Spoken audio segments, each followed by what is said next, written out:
ইরানের আকাশে এই মুহূর্তে এমন এক রহস্যময় বস্তু উঠছে যেটা দেখে বিশ্বের বড় বড় শক্তিধর দেশগুলো অদ্ভুতভাবে নীরব হয়ে গেছে।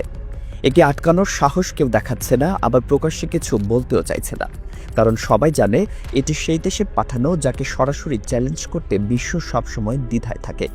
এই ড্রোনের নাম ডিপিআরকে ইউএভি, আর এটি সরাসরি উত্তর কোরিয়া থেকে পাঠানো হয়েছে। উত্তর কোরিয়া বরাবরই নীরবে কাজ করে, আর এবার তারা এমন এক চাল দিয়েছে যা পুরো মধ্যপ্রাচ্যের শক্তির সমীকরণকে নড়বড়ে করে দিয়েছে। তারা তাদের অত্যাধুনিক গোপন গোয়েন্দা ড্রোন পাঠিয়েছে ইরানে, যেখান থেকে পুরো মধ্যপ্রাচ্যের সামরিক নড়াচড়া, রাডার সিগন্যাল এবং যুদ্ধ প্রস্তুতির তথ্য সংগ্রহ করা সম্ভব। এটি কোনো সাধারণ নজরদারি ড্রোন নয়, এটি এক ধরনের ভাষ্যবান গুপ্তচর যা দিনের পর দিন পুরো মধ্যপ্রাচ্যের সামরিক গতিবিধির উপর নজর রেখে উঠতে পারে। কিন্তু আশ্চর্যের বিষয় হলো, কেউ একে নামানোর সাহস দেখাচ্ছে না।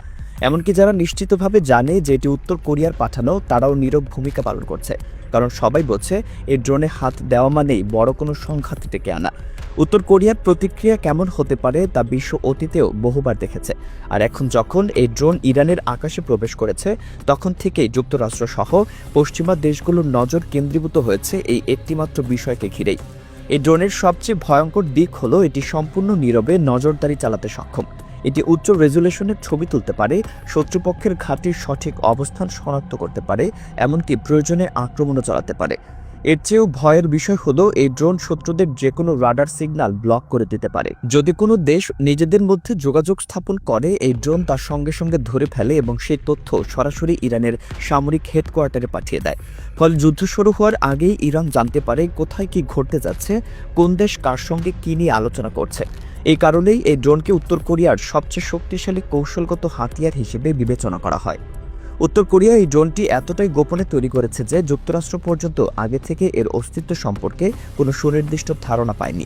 জানা যায় উত্তর কোরিয়া প্রথম সফলভাবে এই ড্রোনের পরীক্ষা চালিয়েছিল বাল্টিক উপকূলে। সে পরীক্ষার পর থেকে পশ্চিমা বিশ্ব এই ড্রোন নিয়ে গভীর দুশ্চিন্তায় ভুগছে।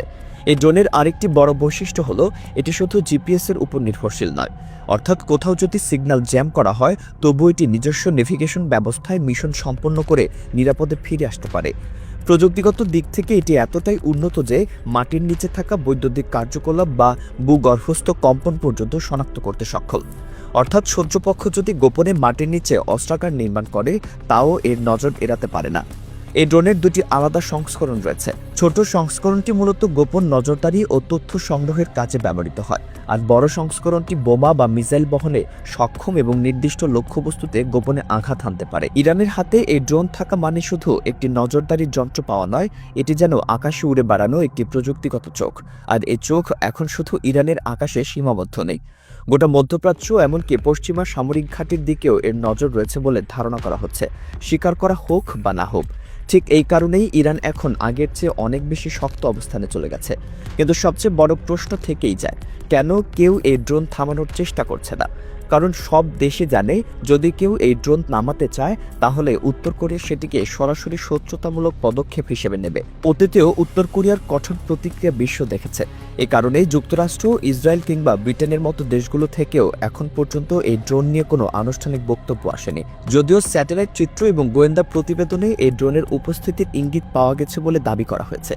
এই উত্তর কোরিয়ার ড্রোন আজ ইরানকে শুধু তথ্যই সরবরাহ করছে না, এটি যুদ্ধ শুরুর আগেই জানিয়ে দিচ্ছে কারা কোথায় অবস্থান করছে, কোন সিগন্যাল আদান প্রদান হচ্ছে, আর কোথায় গোপন প্রস্তুতি চলছে।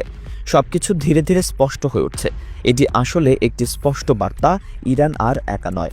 যদি কেউ ইরানে আঘাত হানে, তার জবাব শুধু ইরান দেবে না, এর পেছনে উত্তর কোরিয়ার ছায়াও সক্রিয় থাকবে।